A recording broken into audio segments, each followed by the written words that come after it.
Olá pessoal, mais uma vez aqui Paulo Costa, médico e terapeuta corporal, trazendo algum tema para a gente talvez diluir, não seja muito teórico e trazer informações para o grande público e talvez orientação para alguns terapeutas e colegas que possam se interessar pela temática, né? Antes de mais, cliquem aqui no canal e se subscrevam para que eu possa perceber se esse tema é de interesse, se há interesse em continuar esse tipo de trabalho, né? Eu vou falar sobre ansiedade, epigenética, neurociências, mas de uma linguagem bem acessível. Se vocês tiverem interesse em detalhes sobre estudos, me mandem em inbox, né, mensagens que eu passo para vocês. Eu tenho tido clientes com muitas questões de ansiedade, com separações, crises em família, em relacionamentos, e aí me ocorreu relembrar alguns estudos que estão sendo feitos e trazem informações, por exemplo, das questões que vêm através do nosso inconsciente, que vêm dos nossos antepassados. Nós estamos vivendo uma crise muito grande em vários aspectos por causa desse confinamento, um confinamento mundial, os bloqueios, sejam crises em relacionamento, marido e mulher, companheiros, pais e filhos, avós e netos. São crises que muitas vezes emergem, questões que estavam dissociadas, não eram enfrentadas, relações hipócritas, e que agora somos forçados a olhar para isso, né?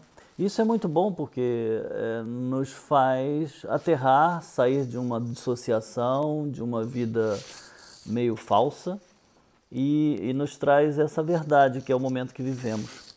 Então eu queria trazer para isso um estudo que foi feito recentemente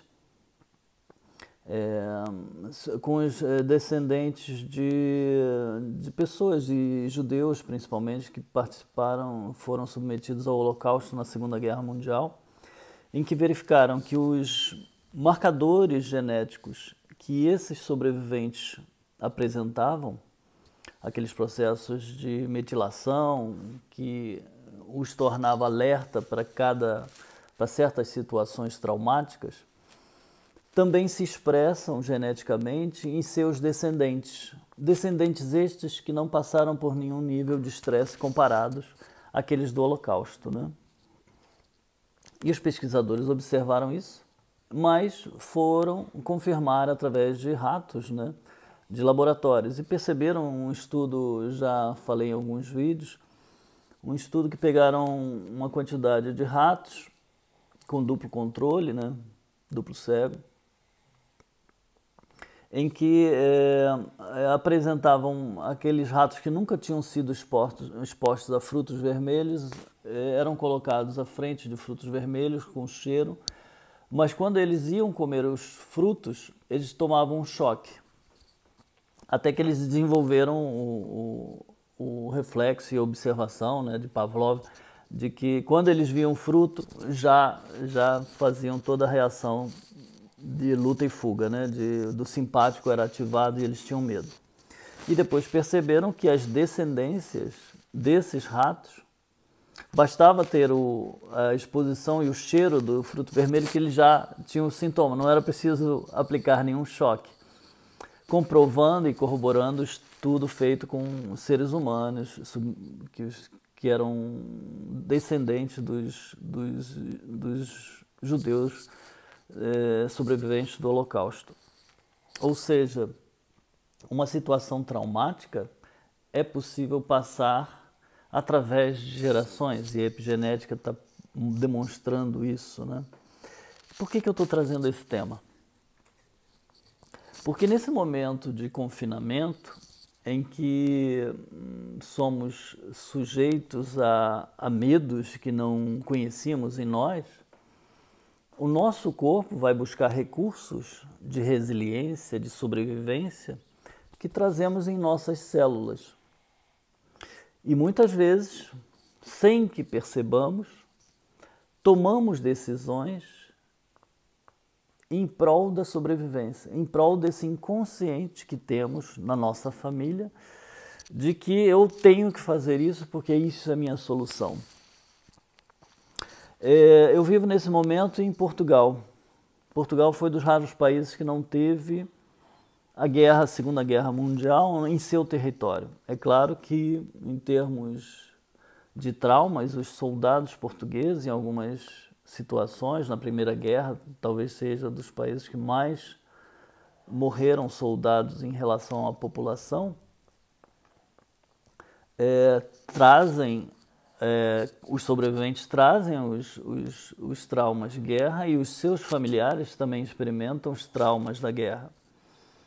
Mas é um trauma que não chega ao território, né? O território dá uma acalmia, o território, por outro lado, tem uma função de modular esse trauma. É diferente de uma população de determinadas cidades da Polônia, por exemplo, que foram invadidas pelos alemães e depois invadidas pelo soviético, em que todas as mulheres foram violadas, e isso traz uma carga genética de traumas que não tem alívio, porque as pessoas continuam vivendo naqueles lugares, né? Eu esqueci de falar, né? Experimentos com ratos continuam, né? E percebem que esses ratos que têm um temor ao cheiro dos frutos vermelhos, é possível recuperar e, dentro de um ambiente protegido, eles desenvolverem uma resiliência e voltarem a experimentar os frutos vermelhos sem o trauma do choque que ele herdou dos antepassados. E isso nos remete a não é fazer experiências com o ser humano, de que é possível trabalhar esses traumas que não trazemos consciência, mas está no nosso corpo. Quando eu falo isso, essa situação de estresse, de confinamento do Covid-19, talvez seja a maior crise pós-Segunda Guerra Mundial que toda a humanidade está vivendo. E em que, nessa situação de crise, cada um vai buscar, dentro de sua estratégia de sobrevivência, de seus antepassados, formas que às vezes podem parecer muito exacerbadas, mas é como funciona a nossa defesa, a nossa proteção, a nossa instinto de defender nossos familiares. Cabe a cada um e cada terapeuta pensar nisso quando tiver um cliente à sua frente com uma crise de ansiedade. É olhar para além da linguagem verbal, para além daquela geração, né? Como é que esse ser humano traz em suas células recursos de resiliência. Ele é um brasileiro, ele é descendente de escravos, ele é descendente de libaneses, ele é descendente de japoneses.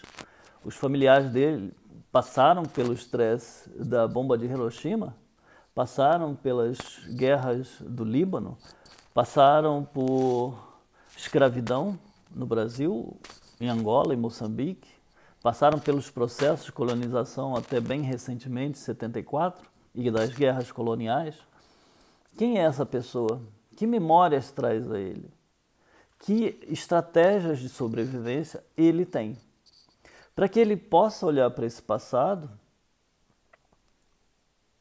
respirar sobre isso, olhar para a natureza no momento em que está e vai continuar, e conseguir trabalhar essas atitudes, esse medo, esses recursos que ele tem, mas de uma forma diferente. Trabalhar essas vias pavimentadas que ele tem em sua memória, essas sinapses que ele tem de estratégia de defesa, para que a gente compreenda que alguns estão querendo voltar para a caverna com seus alimentos, com seus recursos de água, e se alguém se aproximar da sua caverna, que ele está provavelmente sozinho ou com a família nuclear, ele mata qualquer um que queira se aproximar. O instinto está lá, o instinto de defesa e sobrevivência, que é muito forte, às vezes muito mais forte do que a racionalidade, né? Quando a gente observou em alguns países que ao ameaça de confinamento as pessoas saíram para comprar papel higiênico, racionalmente as pessoas pensam, mas o que houve? Por que essas pessoas se desesperam por um item que poderia ser de menos prioridade? Algo tem de explicação naquelas células, naquela bagagem genética que esse ser tem, né? Que para ele é muito importante e nem questiona porque é instintivo, é reptiliano. É o sistema simpático que está resolvendo porque no passado alguém resolveu desta forma. Portanto, esse vídeo já tem 10 minutos, eu vou terminando por aqui. Talvez eu continue um segundo para falar mais coisas. É para a gente estar atento a estas questões, tá bem? Então é resiliência nessa pandemia.